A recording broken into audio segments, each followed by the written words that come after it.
రవిని శృతిని బాలు వాళ్ళు చూసడంతో ఇక రవి అయితే ఎలాగైనా సరే ఇక్కడి నుంచి తప్పించుకొని వెళ్ళిపోవాలి, వెళ్ళి ముందుగా శృతిని పెళ్లి చేసుకోవాలి అని చెప్పేసి మనసులో నిర్ణయించుకుంటాడు. ఇక మెల్లిగా ఇక్కడ నుంచి వెళ్ళిపోదాం అని చెప్పేసి రవి పక్కకి వెళ్తుండగా ఇక బాలు చూసి ఎక్కడికి రా నలభీమా అని చెప్పేసి అనగానే లేదన్నయ్య వాష్రూమ్కి వెళ్ళాలి, ఇప్పుడే వచ్చేస్తాను అని చెప్పేసి ట్రయల్ రూమ్ దగ్గరికి వెళ్తూ ఉంటాడు రవి. ఇక అక్కడే శృతి ఉండడంతో పద శృతి మనం ఇక్కడ ఉండొద్దు, అన్నయ్య మనల్ని చూసేశాడు, ఇక చూశాడంటే ఇంకా మనల్ని పట్టుకుని వదలడు, నువ్వు ఉన్నావంటే వాడికి డౌట్ వచ్చేస్తుంది, నువ్వు నేను పెళ్లి చేసుకుందామని ఫిక్స్ అయిపోతాడు, పద వెళ్ళిపోదాం ఫాస్ట్గా అని చెప్పేసి రవి శృతి అయితే బయటికి వెళ్ళిపోయి ఫాస్ట్గా వెళ్ళిపోతూ ఉంటారు.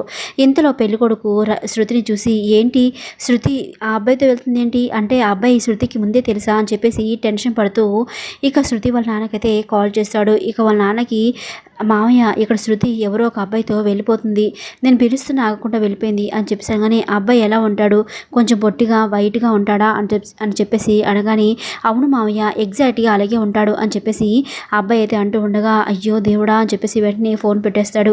ఏమైందండి అని చెప్పేసాగానే మన శృతి అనుకున్న పని చేసింది, ఆ రవితో వెళ్ళిపోతుంది అని నాకు తెలిసి ఖచ్చితంగా వాడిని పెళ్లి చేసడానికి వెళ్ళింది అని చెప్పేసి విశ్వం చెప్పేసరికి ఇక ఆవిడైతే టెన్షన్ పడిపోతూ ఉంటుంది. ఇప్పుడు ఏం చేద్దామండి, మనం ఎన్నో కన్నా శృతి పెళ్లి మీద ఇప్పుడు ఎలా ఆపేది అని చెప్పగానే ఆపడానికి ఒకటి మార్గం ఉంది అని చెప్పేసి అంటూ ఉంటాడు.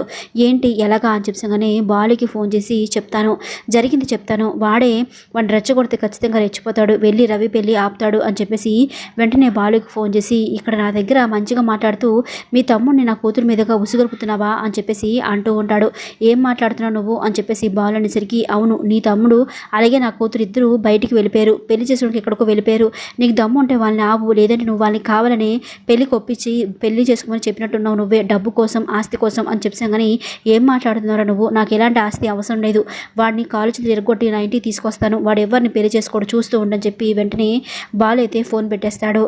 ఇక రవి శృతి ఫ్రెండ్స్ దగ్గరికి వెళ్ళి మా ఇద్దరికి పెళ్లి చేయండి అని చెప్పేసి అనేసరికి అరే మామ మేము ఉన్నాం కదా, ఖచ్చితంగా మీ ఇద్దరికి మేము పెళ్లి చేస్తాం, ఇక్కడ కాదు బయట ఊరు బయట గుడికి వెళ్ళి అక్కడ పెళ్లి చేసుకుందరు, కానీ ఇక్కడైతే అసలు శృతి వాళ్ళ నాన్న బాగా పలుకుబడి ఉన్నతను కదా, ఖచ్చితంగా వెతుకుతాడు అని చెప్పేసి అనగానే ఇక రవి శృతి అయితే రెడీ అయిపోయి ఊరు బయటకు ఉన్న టెంపుల్కి అయితే వెళ్తారు. ఇక అక్కడ ఇద్దరు కలిసి పెళ్ళి అయితే చేసుకుంటారు. ఇంకొక పక్క బాలు అయితే అసలు ఈ రవి గడు ఎక్కడికి వెళ్ళాడని చెప్పి ఫోన్లు చేసేసరికి రవి ఫోన్ అయితే స్విచ్ ఆఫ్ వస్తుంది. ఖచ్చితంగా ఆ శృతి వాళ్ళ నాన్న చెప్పినట్టు వీడు పెళ్లి చేసుకునికి వెళ్ళాడు, వీడు రాని వీడి కాలు చేతులు విరగొడతాను అని చెప్పేసి కోపంతో రగిలిపోతూ ఉంటాడు బాలు. ఇక మీనైతే బాలుని ఓదారుస్తూ ఉంటుంది. ఏవండి మీరు కంగారు పడకండి, అంత కోపపడకండి, కాస్త నిదానంగా ఉండండి అని చెప్పి ఏ రకంగా నిదానంగా ఉంటావు మీనా, అసలు వాడు కూతురంటే నాకు ఇష్టం లేదు, వాడన్నా ఇష్టం లేదు, వాడు కూతురిని వీడు పెళ్లి చేసుకుని ఇంటికి తీసుకొస్తే నేను ఎలా ప్రశాంతంగా ఉంటాను, నాన్న సంతోషంగా ఉండగలరా, కొంచెమైనా సరే నాన్న గురించి మా గురించి వీడు ఆలోచించారు కదా అని చెప్పి కోపంగా రగిలిపోతూ ఉంటాడు బాలు.